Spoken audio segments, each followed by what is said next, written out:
apa aspirasi dari aksi kali ini itu apa, Mas? Jadi ini dalam rangka memperingati Hari Buruh Migran Internasional yang dilaksanakan pada tanggal 18 Desember setiap tahunnya.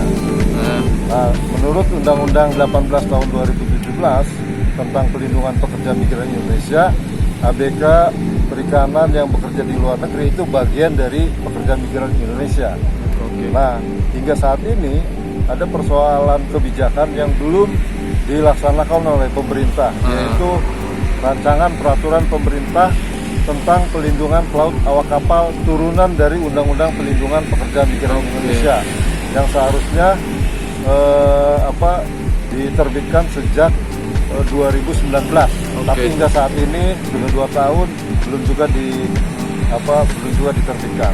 Mas, kalau dilihat kan di sini ada tulisan stop penipuan calon ABK juga, itu mungkin bisa dijelaskan, Mas? Ya betul. Itu? Jadi karena regulasinya belum diatur detail ya, Mas ya, sehingga banyak perusahaan-perusahaan yang menempatkan ABK ke luar negeri tanpa izin yang cukup dari Kementerian Ketenagakerjaan atau dari Kementerian Perhubungan. Jadi izinnya itu dari Dinas Perdagangan kayak gitu. Padahal ini menyangkut dengan bisnis ke luar negeri kayak gitu, menempatkan orang ke luar negeri. Nah, akibatnya itu banyak terjadi penipuan kayak gitu ya, Mas. Dampaknya apa, Mas, itu dari kejadian tersebut? Nah, selain banyaknya penipuan itu juga dampaknya kondisi kerjanya buruk di sana, Mas. Misalnya jam kerjanya yang panjang, makannya tidak layak, minumnya juga tidak layak, banyak yang minum dari air sulingan, es kayak gitu ya, freezer kayak gitu. Nah, sehingga membuat kondisi mereka itu tidak sehat kayak gitu ya. Nah, dan karena itu akibat lanjutannya mereka sering mendapat kekerasan fisik. Nah, kalau sakit mereka juga tidak bisa mendapatkan perawatan yang cukup karena mereka ada di dalam kapal. Di kapal itu obatnya itu aja. Ada ya mau. Kemudian ketika pulang, Mas, itu karena persoalan gajinya itu delegasi ya. Jadi dari perusahaan kapal ikan di sana ditransfer ke perusahaan penyalur yang ada di Indonesia, itu sering tidak ditransfer ke keluarganya atau ke para ABK. Nah, itulah yang mengakibatkan akibat dari regulasi yang tidak terbit sampai saat ini.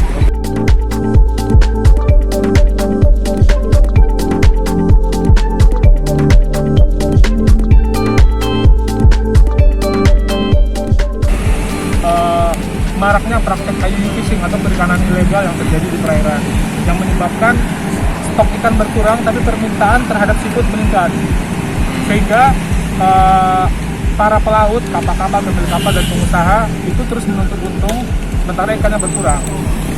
Di satu sisi harus ada yang mereka korbankan, celakanya ABK yang mereka eksploitasi untuk bisa terus menekan biaya operasional, dan mereka mencari ABK murah dari negara-negara yang memang mudah mereka masuki, dan itu negara-negara di Asia Tenggara. Asia Tenggara adalah sentral rekrutmen ABK di kapal ikan asing jarak jauh. Indonesia paling banyak, Filipina nomor 2, dan itu angkanya tidak ada yang tahu. Tapi dari Badan Perikanan Taiwan itu dicatat sekarang di tahun 2020 itu 22.000 lebih ABK Indonesia yang di kapal mereka. Dari Filipina 7.000. Dan artinya praktek pengiriman ini terus terjadi, dan sampai hari ini meskipun pandemi terus saja dikirim ABK ke luar negeri. Jadi dua hal ini tidak bisa kita pisahkan antara perbudakan modern juga dengan eksploitasi terhadap sumber daya laut kita yang hari ini sangat mengkhawatirkan. Jadi ini harus kita segera untuk mendesak pemerintah Indonesia dan gubernur untuk melindungi masyarakat Jawa Tengah khususnya. Kemudian karena di sini sentralnya, sentral rekrutmen, kalau gubernur bisa mengontrol, memonitor, mengawasi proses rekrutmen ini dengan benar, artinya eksploitasi terhadap ABK Indonesia juga pasti akan berkurang drastis, karena di sinilah pusatnya. Kalau sampai saat ini, Mas, peran dari pemerintah itu gimana, Mas? Sampai hari ini turunan dari Undang-Undang Nomor 18 Tahun 2017 tentang PMI ya, pekerja migran Indonesia itu adalah harusnya ada peraturan pemerintah perlindungan dan penempatan ABK. Itu sudah berapa tahun ini kita tunggu, tapi nggak ada turun. Jadi hari ini ABK-ABK yang ribuan itu bekerja di luar negeri, nggak ada landasan hukum untuk perlindungan mereka sama sekali. Jadi ketika ada teman-teman ABK yang beberapa orang di sini telah berlayar ke laut, mendapatkan perlakuan yang perbudakan, pulang pun mereka ternyata banyak yang tidak dibayarkan gaji mereka segala macam.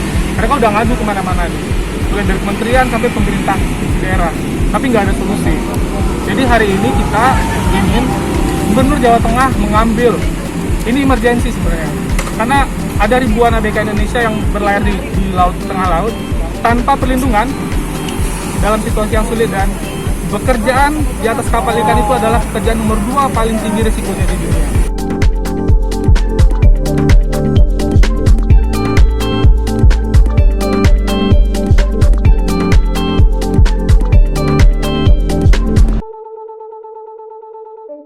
Thank you.